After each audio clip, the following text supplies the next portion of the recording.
প্রত্যেক দিনের মতো আজও নিয়ে চলে এলাম নতুন একটি পর্ব। আজকের পর্বে সত্যজিতে বিরক্ত জীবনানন্দ। দুটো মানুষ, দুটো শিল্পী, কিন্তু তাদের মধ্যেও শিল্প সত্তার গুণেই হোক বা অন্য কোনো কারণেই হোক বিরক্ত প্রকাশ করেছিল জীবনানন্দ দাশ সত্যজিৎ রায়ের উপর। এই গল্পটা নিয়েই আজকের পর্ব। আমি অর্ণব, আপনারা শুনছেন ইতি তোমাদের অর্ণব। এখানে আমি, আপনি আর নতুন কিছু তথ্য নিয়ে চলে এসেছি। চলুন তাহলে আজকের পর্ব শুরু করি।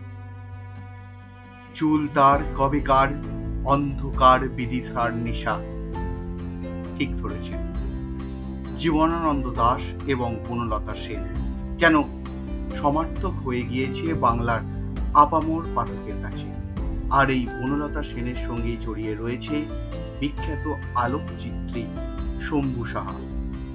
পাঠককুলের সিংহ বা সত্যজিৎ রায়ের তৈরি প্রচ্ছদের সঙ্গেই পরিচিত, কিন্তু শম্ভু সাহার নাম জানেন এমন মানুষ মেলাভার। জানলে হয়তো অবাক হবেন, বইটির প্রথম সংস্করণের প্রচ্ছদ তৈরি করেছিলেন তিনি। আপাতবিস্মৃত এই মানুষটি একসময় শান্তিনিকেতন এবং রবীন্দ্রনাথ ঠাকুরের ছবি তুলে আন্তর্জাতিক খ্যাতি লাভ করেছিলেন।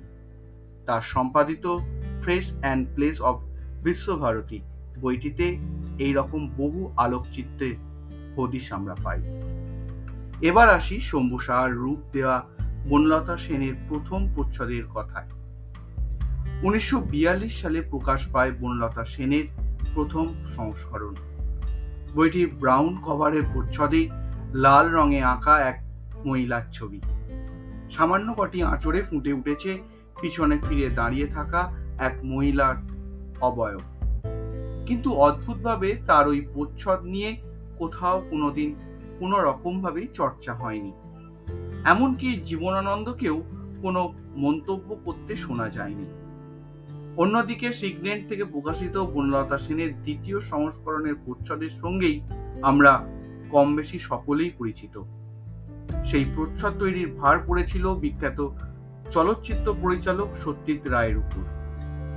কিন্তু দক্ষ প্রচ্ছদ শিল্পী সত্যজিতের সেই প্রচ্ছদ পছন্দ হয়নি স্বয়ং কবি। সুরজিৎ দাশগুপ্ত এবং বোন সুচরিতা দাসকে লেখা চিঠিতে কবির ক্ষোভ ফুটে উঠেছে। জীবনানন্দ গবেষক গৌতম মিত্রের লেখা থেকে জীবনানন্দের সেই ক্ষোভের কথা জানা যায়। 1952 সালে বই প্রকাশের 3 মাসের মধ্যেই তিনি সুরজিৎ দাশগুপ্তকে লেখেন, বনলতা সেনের প্রচ্ছদ দেখে আমি অত্যন্ত হতাশ। এত খারাপ প্রচ্ছদ পট আমি জীবনে দেখিনি। বোন সুচরিতাকে লিখেছিলেন, কাগজ ছাপা বাঁধাই সব ভালো, কিন্তু ছবিটা আমার আদৌ পছন্দ হয়নি। ভাবা যায়,